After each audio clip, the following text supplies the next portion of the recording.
Good enough. Thank you all for being here. Thanks for the new follows, and let's dive in to another thing to work on.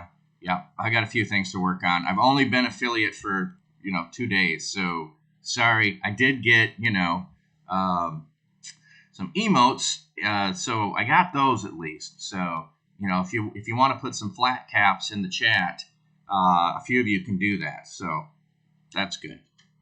But let's get into it. So we're in Job. Job and his friends. If you don't know Job, he is a very wealthy man. He's a very righteous man, follows God, and then a whole bunch of calamity happens to him. So he loses his wealth, he loses his children, he loses his health, and then after that, his friends come to console him. They sit with him for 7 days in silence, and when they're done, they open up their mouths, and now they're in this philosophical debate of where his friends keep saying, "You must have done something wrong," and Job keeps defending himself that he's done nothing wrong. So that's where we're at, and we're in the middle of Job's reply, and there's like three cycles of this, and then there's three friends, and then there's a fourth guy that comes along, and then there's a conversation with God. So that's the whole of the book overview, and we're just still in the beginning third of the book. So Job had defended himself and said, "My eyes have seen all this, my ears have heard and understood it. What you know, I also know. I am not inferior to you." So essentially saying, "You guys think I'm a kindergartner, that I'm dumb, that I'm stupid, that I don't know everything you said? I know all that. It just doesn't apply." So he continues, "But I desire to speak to the Almighty, to argue my case with God." Look, I'm not interested in arguing with you guys anymore. I want to talk to God. Oh, thanks, Columbo. We love Jesus. That's great. Then hope you enjoy being here and jumping into God's Word. You, however, smear me with lies. You are worthless physicians, all of you. If you've ever had or known someone who goes to a doctor, can't get a diagnosis as to what's going on, goes to another doctor, gets a diagnosis, can't figure out what's going on. Sometimes, there are worthless physicians. I'm not going to say all the time. The thing is, we probably all know examples of worthless physicians at times, but there's probably a lot more times where they're not worthless. But here, he's just saying, you're all worthless. You can't diagnose the problem. That's his insult. If only you would be altogether silent, for you, that would be wisdom. You know how you can speak the truth? Shut your mouth. I got a whole bunch of shh for you. That's what he's saying here. I'm sorry, but I'm just thoroughly. I've read through Job several times, but just this time through, I just really feeling the angst of Job towards his friends that maybe I've not seen before. Just a little bit of angst in the way he's delivering things. So, only together. Hear now my argument. Listen to the pleas of my lips. Will you speak wickedly on God's behalf? Will you speak deceitfully for him? Will you show him partiality? Will you argue the case for God? Would it turn out well if he examined you? Could you deceive him as you might deceive mortals? He would surely call you to account. If you secretly showed partiality, would not his splendor terrify you? Would not the dread of him fall on you? Your maxims and proverbs of ashes, your defense are defenses of clay. So he just hits him with a whole bunch of questions. Can you answer God? Can you hide from God? Are you showing favoritism to God? Can you argue his case? Can you examine well? Are you deceitful? It's like just maybe you came home from doing something you shouldn't have, and your mom meets you at the door, and she just starts rattling you with questions that you don't want to answer, because if you open your mouth, it's all lies, and she's going to see through you. That's what Job's doing to his friends here. How about this? How about this? How about this? How about this? How about this? So he's boom. And then he finishes it off with, all your proverbs, your wisdom, are ashes. They're worthless. They amount to nothing. And your defense are defenses of clay. You want to defend your dwelling with something that's structural and really good, but that's not going to do it. So keep silent and let me speak. Then let come to me what may. So just let me speak, and we'll just see what happens. Why do I put myself in jeopardy and take my life in my hands? Though he slay me, yet will I have hope. I will surely defend my ways to his face. This is a fantastic verse. Though he slay me, yet I will have hope. Job is professing here he has faith in an afterlife, in who God is and what he will do. He still has hope even if he dies. Oh, who's telling him to be silent?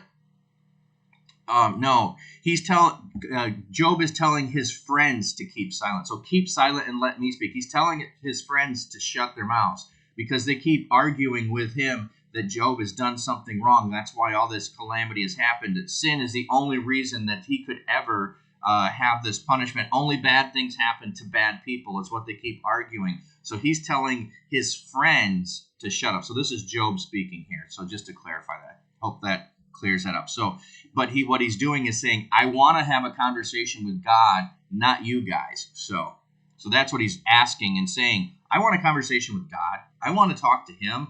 Now, previously, he had said, if I did have a conversation with God, anything I say is probably going to, be like, the cops come and they arrest me, and anything I say can and will be used against me in a court of law. And you often see people that they are questioned and they're not they're not convicted of the crime they actually did. What they're convicted of is perjury or lying to the police or the FBI. So he's already stated, well, I'm going to probably get convicted of lying or doing something wrong in my defense to God, but he's still pleading that he wants to do that. Yeah, exactly. It rains both on the righteous and on the wicked. That's Job's argument to them. So you can't judge me based on what's happening. I've done nothing wrong. And they keep saying, well, just repent and go back to God and all this will clear up. Oh, I like that last part. We don't get punished directly by God for sinning. Sin is its own punishment. Yes, in lots of ways, sin is its own punishment. So he's arguing with his friends, and here he's stating his confidence in God in the middle of his argument. Though he slay me, that being God, yet I will have hope in him. So it doesn't matter the outcome. I'm not going to lose hope in God. I will surely defend my ways to his face. I still want to stand before him and defend myself. Indeed, this will turn out for my deliverance, for no godless person would dare come before him. So he's saying, if I'm claiming I want to come before God, I wouldn't do that if I knew I was guilty. Nobody wants to go before God if they know they've done something wrong. Thanks for the lurk, Alice. Look at Adam and Eve. They hide when they know they've done something wrong. They do not want God to find them. They go and hide, and he has to seek them out. And so he's saying, look, I understand if you've done something wrong, you're not going before God. He's saying, I want to go before God. So don't you think the opposite would be true? If you hide from God when you've done something wrong so you don't get caught, I'm saying I want to go before him, therefore it should clear up for you that I've done nothing wrong. Because I clearly can't hide it from him if I'm standing in front of him. I can't do that. I don't have that kind of power. Nobody does. Listen carefully to what I say. Let my words ring in your ears. Now that I have prepared my case, I know I will be vindicated. So now I've got it prepared. I've worked on it. I know what I'm going to say. Can anyone bring charges against me? If so, I will be silent and die. It's like a mic drop. If anybody's got charges against me, I'll shut up and I'll die. How you like that? Yeah, I referred to this, I think, last time or the time before, that this feels like an epic rap battle in the old traditional style in the 80s, where you would just be on the spot in the moment, saying things back and forth, trying to out-duel the other with your words. And that's what Job is doing. This is a duel of words with his friends. Only grant me these two things, God, and then I will not hide from you. Okay, so now he's laying out his case, starting to lay out what he's seeking to be able to do that. Withdraw your hand far from me and stop frightening me with your terrors. Then summon me and I will answer, or let me speak and you reply to me. How many wrongs and sins have I committed? Show me my offense and my sin. Why do you hide your face and consider me your enemy? Will you torment a wind-blown leaf? Will you chase away dry chaff? For you write down bitter things against me and make me reap the sins of my youth. You fasten my feet in shackles. You keep close watch on all my paths by putting marks on the soles of my feet. So man waste away like something rotten, like a garment eaten by moths. So he's now saying, hey, God, can I get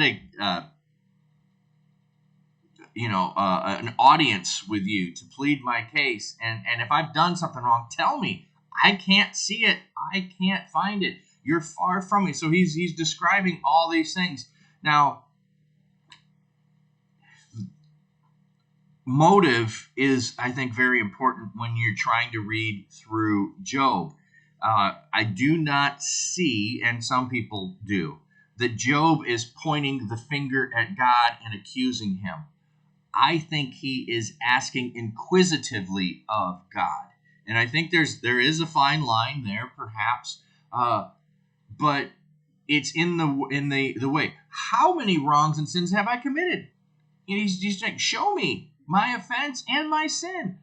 And why have you hidden my face? So I don't find these accusatory. Some people feel that when Job is questioning God, he sins in questioning God. He stated that he might do that earlier on, but we'll just hold off judgment on that. But I don't see his describing his emotional understanding, his physical understanding of what's going on in his life and the world around him as accusing God, because he constantly says other things like, I will have hope in him even if I die.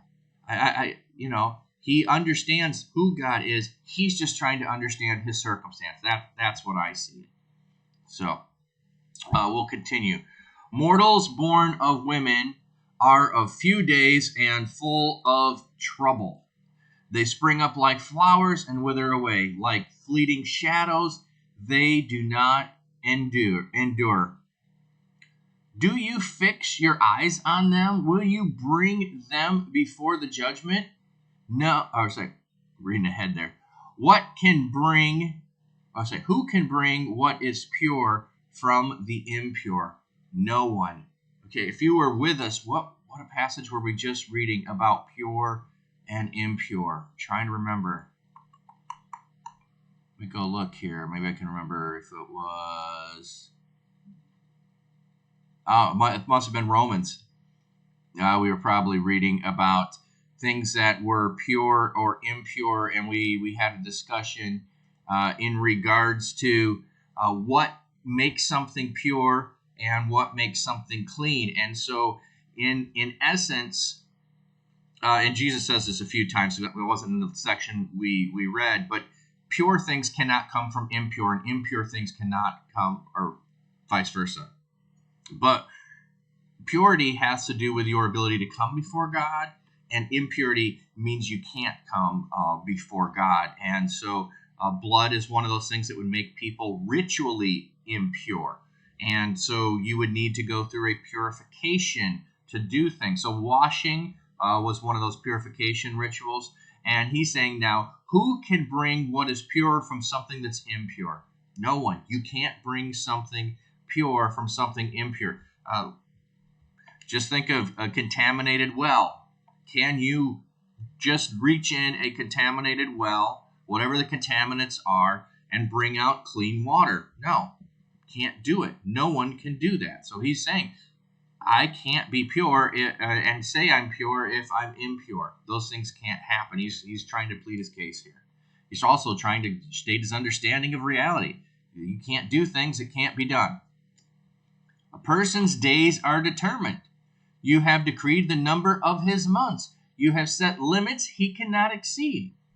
So look away from him and let him alone till he has put in his time like a hard laborer. So this would be more of a deist view. Does God just set things in motion and leave? That would still be better than what's going on for me, is what he's making an argument. At least there is hope for a tree. If it is cut down, it will sprout again, and its new shoots will not fail. Its roots may grow old in the ground, and its stump die in the soil. Yet, at the scent of water, it will bud and put forth shoots like a plant. But a man dies and is laid low. He breathes his last and is no more. As the water of a lake dries up, or a riverbed becomes parched and dry, so he lies down and does not rise. Till the heavens are no more, people will not awake or be roused from their sleep. Well, he's making a comparison of trees. Trees can have life even once they're cut down. There's still something there that can spring back to life. But people, when you're dead, you're dead. Until there's a resurrection. I think when he's saying, or be roused from their sleep, I think he's hinting at it. He didn't clearly state resurrection, but I think he's thinking of that nobody gets to come back before everybody does. If only you would hide me in the grave and conceal me till your anger has passed. So he's saying, I'd rather be dead than live the way I'm living. If only you would set me a time and then remember me. So, God, I think my expiration date has come and gone and you forgot to take me. I think I'm a few months late from when I was supposed to die and I'm still here. If someone dies, will they live again? All the days of my hard service, I will wait for my renewal to come. Let's see what renewal note says there. Or release. Oh, yeah. I'll wait for my release. So